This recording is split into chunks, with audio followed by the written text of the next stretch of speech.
ready for 9.1b as in boy. I'm on page 624.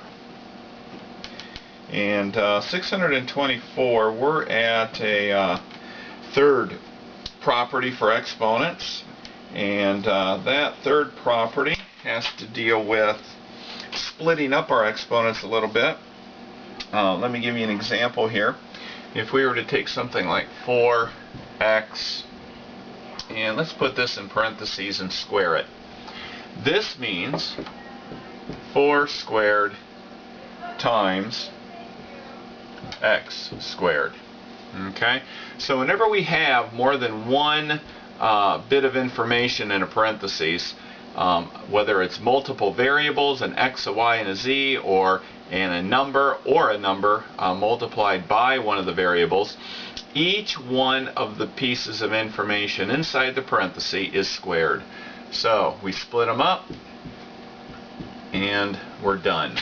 So for the most part, we're just going to be squaring or cubing or the fourth power or whatever, the number, the coefficient, and then do whatever we need to, put the number on the variable that we need to.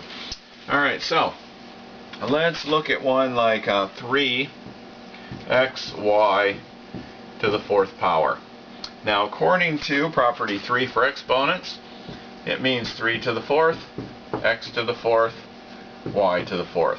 So we take this 4 and put it on each piece of information we have inside of there. So then we take 3 to the fourth power and we get 81. 3 times 3 is 9, times 3 is 27, times 3 is 81. So we multiplied 3 by itself 4 times, x to the fourth, y to the fourth, and that's all we do.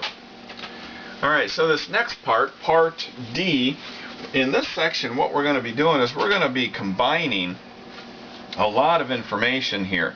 We're going to take all the stuff that we have done up to this point, put it together, and come up with a way to solve some of these more difficult problems. So we have 4x cubed y, and then we're going to square that. Then we're going to put 5x squared y to the fourth power, and we're going to cube that. Alright, so looking at that, you'll notice that there's a lot of information there. So what we're going to do is we're going to look at one parenthesis at a time, and according to what this information is here, or according to what we've got here in this first bit of information, we're taking everything inside of here and we're squaring it. So let's look at this and split these all up and square them individually. So we're going to write this as 4 squared. X cubed we're going to square. So it's already x cubed and we're going to square that. Y squared. We're going to do the same thing with this one. Let's try another color here.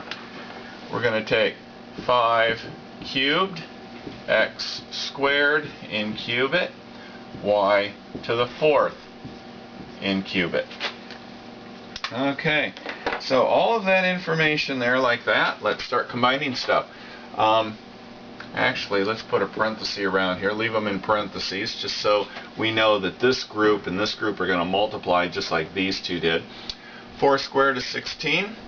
X to the third squared is going to be x to the sixth. Multiply 3 times 2.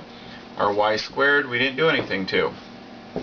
Over here, 5 cubed is 125. And we're going to keep plugging away here. X to the sixth and y to the 12th. So you see why this is y to the 12th, 4 times 3, y to the 6th, 2 times 3.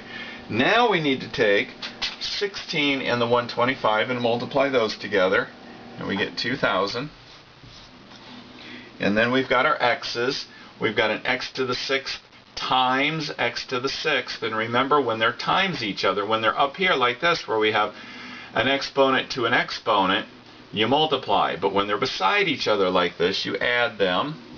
X to the 6th plus 6, same here, y squared times y to the 12th, we add those as well. So we get 2,000 x to the 12th, y to the 14th power. Alright, let's try doing some of the problems on page 627 for 9.1, and we'll just kind of put a little bit more, or get a little bit more practice of this section before I turn you loose. 1 to 6 or 36. Let's grab one like number. Let's do 32.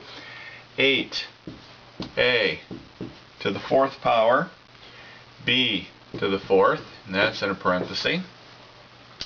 And then we've got 5a cubed, b to the 5th, and then we've got a squared b to the 6th.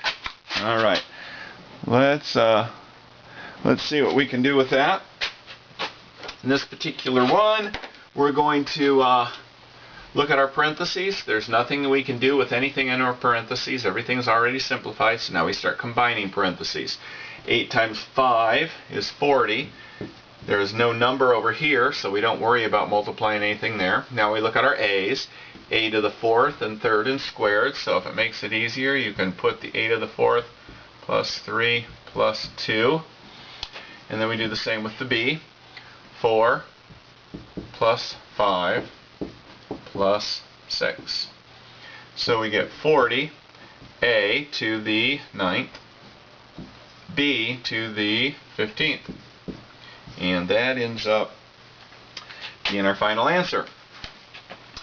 As we look down on some of these other ones, let's look at 37 to 48. There we are using the second property for exponents. So let's do one like, let's do 48. 3x cubed y to the 4th, and we're going to take that to the 4th power. Alright, so according to the second property, we multiply, because see, we've got separating our exponent here from our exponent here, we've got a parenthesis, so that means we multiply our exponents. Well, our 3, we're going to rewrite that as 3 to the 4th, because our 3 is to the 4th power. And then we've got our x to the 3, and we've got that to the 4th power. We've got our y to the 4th power, also to the 4th power. Okay, so we take 3 times 3 is 9, times 3 is 27, times 3 is 81, x to the 12th, and our y to the 16th. So a lot of folks will skip this step here. They'll take to the 4th power the 3 and get 81. Then they'll look at the x and be 3 times 4 is 12. Then they'll look at the y, 4 times 4 is 16. And they'll just keep going down the line until they take care of all of the exponents there. So one of the things you might want to look at to see how we got 3 to the 4th here is this has really got an exponent of 1. So 1 times 4 is the 4 on the 3. That's where that comes from. So you could try to do it this way if you are okay with that. Not really too difficult. Let's flip the page over and spend just a minute on some of the other ones that we've got there. Well, I guess not even flip the page over, the bottom of the page. Let's just do real quick number 56. A to the 5th, b cubed squared times a b cubed to the 4th power times a cubed b to the 5th power. Alright, so we're going to do this pretty fast. So let's just look at this as 1, and this is going to be a to the 5 times 2, b to the 3 times 2, a to the 1 times 4, b to the 3 times 4, let's put parentheses here, a to the 3 times 5, b to the 1 times 5. Now we combine, but this time we add because they're not to another power. So we take our a, 10, 4, 14, 29, b, 6, 12, 18, and 23. And that ends up being our answer. So that's it for some problem help there.